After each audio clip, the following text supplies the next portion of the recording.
Feroz Aziz of Anand Rathi Wealth joins us on the show right now. Hi Feroz, thanks so much for making time for us and happy Diwali to you. Do the same and wish each viewer a great Samvat. Well, we're talking about wealth creation. You are our wizard of wealth today.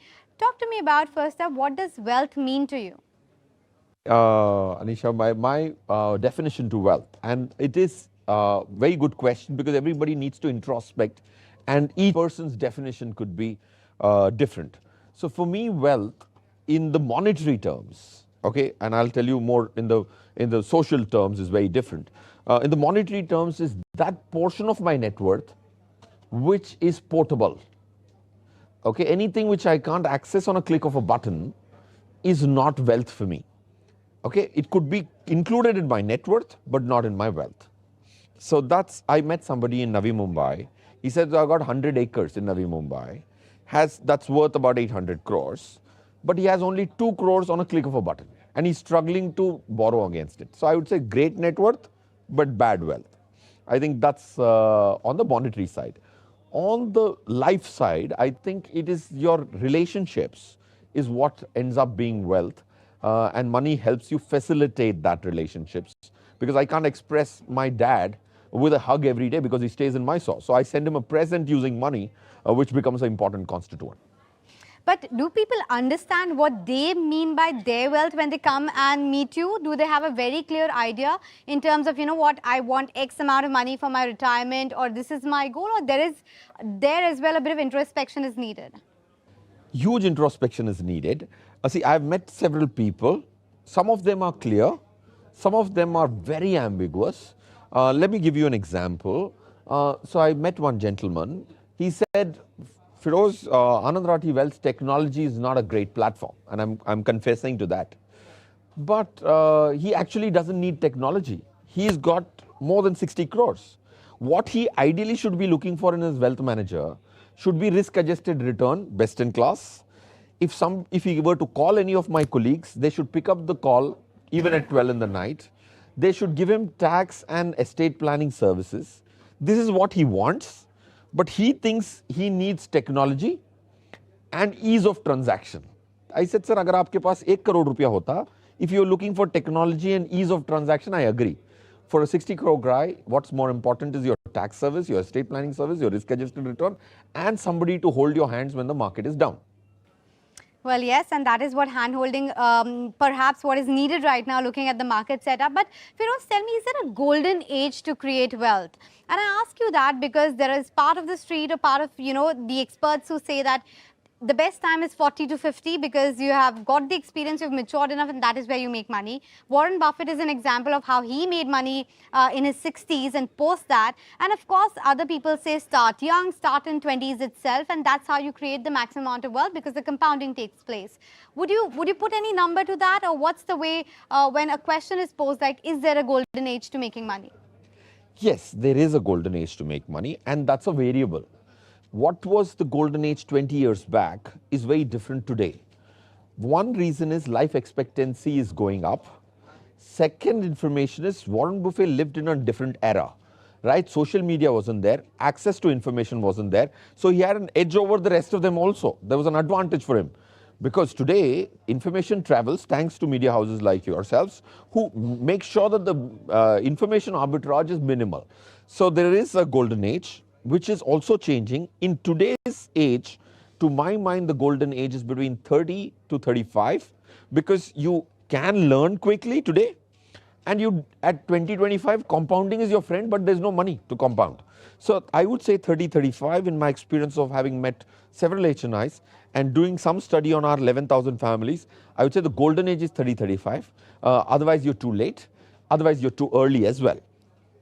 But, you know, and I know this question might be a bit difficult to answer because it's one of those big questions that everybody wants to know, the multi-million-dollar, trillion-dollar questions.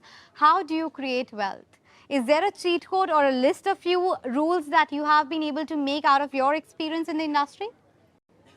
Yes, fortunately for the profession we are in, we are able to look at a lot of data, in turn do a lot of statistics, and hence derive some inferences which could be meaningful for a larger audience.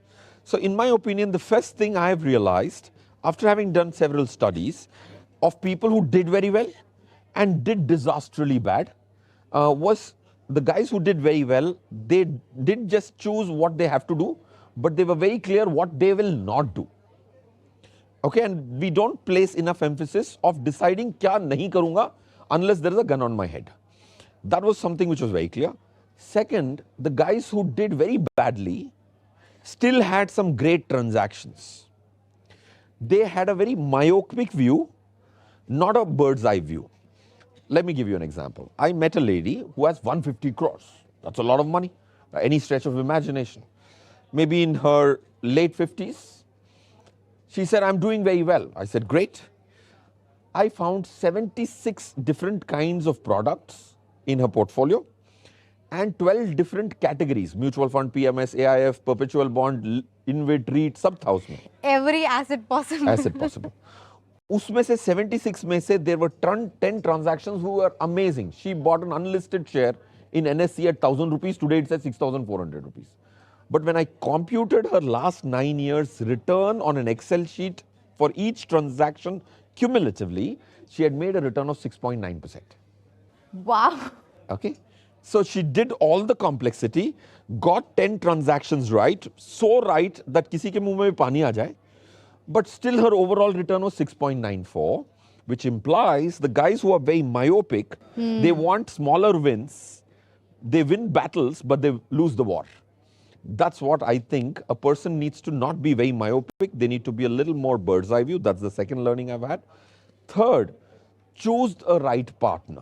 Okay. Choose a right partner. If you can't afford a partner one-on-one, choose a right partner in terms of a personal finance show maybe, right? Because if you are having a wealth of 2 lakh rupees, you may not be able to hire the best RIA. Fair. Choose a partner, whatever be the medium. What about the different asset classes itself?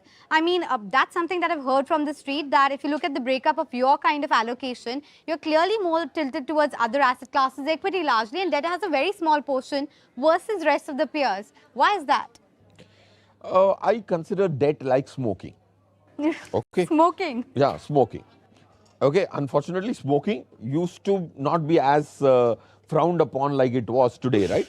50 years back, you could smoke in a plane. Yeah. Right? Why do I call it smoking? Bada maza aata immediately. Right? I have been a smoker. I've just quit 6 months back. Kudos to you. All right? You take a puff, you feel immediate dopamine in your mind. But it is slow poison. Okay. Why do I call it slow poison? Because it is the only way to surely not beat inflation. Fair. There is no other way where you can be certain. Today, 7% government of India can give you, which is risk-free. आज बहुत अच्छी नींद आएगी. But after tax of 34%, आपको मिलेगा 4.5. Tell me, the last 10 years CPI is 6.8. Yeah. How can you call something which is a sure shot not beating inflation as a great investment strategy? Okay, smoking, that's what he's comparing debt to. But that brings me to my last question in this conversation, and that's the, again, million-dollar question. As to what do you think will be that asset class which is going to outperform in somewhat 2081? And I ask you that because you take a look at gold right now, it's up, what, 30% already this year? Nifty, of course, has done already 15-20%, which is higher than its average that we have seen. And then, of course, there's Bitcoin and the rest of the asset classes, which haven't done well, but people say it's expected to do well. And then there's the rate cut cycle as well. With all of these moving parts, which asset class do you think is likely to outperform? And within that, if you can give us a nuanced view. Sure. I'm so glad the kind of pointed questions you're asking, which I think is just so apt. Now coming to the last bit, which is asset allocation, so important. One submission is, of course, samvats are a great time to take stock. Yeah. Like you clean house at introspection and Diwali, reflect. ghar dulwate hain aap. Yeah. Right? Cleaning a portfolio, this is a great opportunity to do that. But don't just, some asset classes are poised to deliver or give you an expectation in the short run. Debt I can predict in the short run. Equity I can predict in the long run. अगर आप मुझसे पूछेंगे 10 साल बाद India का ब्याज क्या होगा, is very difficult. 10 साल बाद equity इसके ऊपर होगी या नीचे होगी is very easy. So these two animals behave differently. Debt is easy to predict in short term. Equity is difficult to predict in short term. Fair. So somewhat to somewhat, I personally think, and if I have to answer your pointed question, equity will continue to do well. If equity continues to do well, the other problem with equity is there are 2,350 odd stocks listed on NSE. All of them have the same name tag, equity.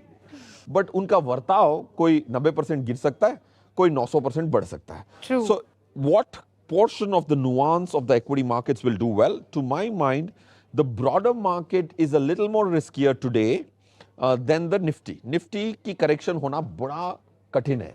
Because EPFO अगले एक साल में लाख 1.5 लाख करोड़ डालेगा. Oh, और वो डालता है सिर्फ निफ्टी और सेंसेक्स में. true. Top 10 stocks of Nifty are 66%. Of the So if 1 lakh crore check is cut by EPFO, 66,000 crores needs to go Goes in the to top these 10 top stocks. So Nifty will have some degree of resilience because of compulsory investing. So broader market which did very well, which I have a barometer for. I checked the small cap flows on a daily basis. Okay. Yesterday 202 crores, day before yesterday 202 crores came into small cap funds. If this tide turns, small cap will underperform Nifty significantly. Till date, the tide has not turned. Last 12 days, small caps have got a positive inflow. If that were to change, quickly the situation of the small cap and mid cap could change. And I've been bullish for the last 15 months, unlike the contrary belief that small cap and mid cap is overheated. It is little overheated, but the flows are supporting it. On the last 12 days, you've got a consistent 2,562 crores into India's small cap funds. No, so are you saying be in the large caps where, you know, as you pointed out, EPF and the rest of the players are likely to put, or you keep a bucket for these mid cap, small caps where you can make incremental money to work as well? So I think somewhat to somewhat, I'm very confident about large cap. Okay. Small cap का आज पलटा फिर भी भारी है. अब 3 महीने में अगले संवत जब हम बात करें उसके पहले You don't know पलटा. where it That's will my happen. disclaimer. You should take at least a 3 Samvat view if it is small cap. Okay, so there you have it. Whatever are the mantras of wealth creation coming in from the Wizard of Wealth, Feroz Aziz. Thanks so much